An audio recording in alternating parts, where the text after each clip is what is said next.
ভালোবাসায় সব মানুষই খারাপ হয় না। হ্যালো গাইস, আসসালামু আলাইকুম। তো গল্পটা শুরু হয় হাই স্কুল জীবনের প্রেম নিয়ে। তার নাম ছিল জিসা আর আমার নাম সাকিব। আমরা দুজনেই ক্লাস 9-এ পড়তাম। অনেক আগ থেকেই আমি তাকে পছন্দ করতাম, কিন্তু তার সামনে গিয়ে বলার সাহস আমার হয়নি। দিনটি ছিল শুক্রবার আর মাসটি ছিল রমজান মাস। আমি তাদের এখানে একটা ছোট ভাইয়ের কাছ থেকে তার নাম্বার ম্যানেজ করি। সেদিনই তাকে প্রথম মেসেজ করি, সাথে সাথে রিপ্লাই দিল। প্রথম পরিচয় সে আমাকে ভাইয়া বলে ডাকতো। তারপর প্রায় 1 মাস পর আমরা আরো কাছাকাছি আসি। হঠাৎ করে বদলে গেল আমাদের ভাই বোনের সম্পর্ক। শুরু হলো আমাদের প্রেমের গল্প। আস্তে আস্তে আমরা দুজন দুজনের মধ্যে হারিয়ে যাই।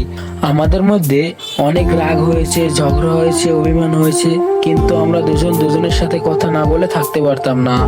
আমাদের এই স্কুলে গিয়ে দুজন দুজনের জানালার দিকে তাকিয়ে থাকতাম। আমরা চোখে চোখে কথা বলতাম। স্কুল থেকে বাসায় এসে হাতে ফোন নিয়ে কথা বলতাম।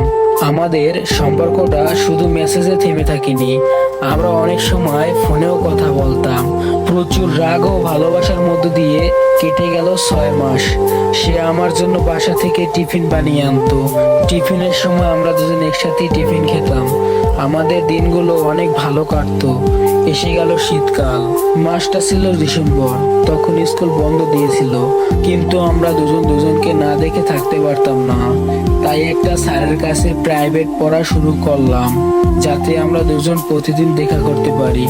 সে আমাকে শীতের জামা গিফট করলো আর আমাকে এই সব জামা কাপড় পরে স্কুলে যেতে বললো। আমি বাসায় এসে আম্মুকে বললাম, আম্মু কাপড়গুলো কেমন হয়েছে? আম্মু বলল, অনেক সুন্দর হয়েছে, কিন্তু তুই কাপড় কেনার টাকা পাইলি কই? আমি বললাম, এগুলো তোমার বৌমা দিয়েছে। আমি আমার আম্মুর সাথে অনেক ফ্রি ভাবে চলাফেরা করি। আমার আম্মু আমার কাছে বেস্ট ফ্রেন্ডের মতো।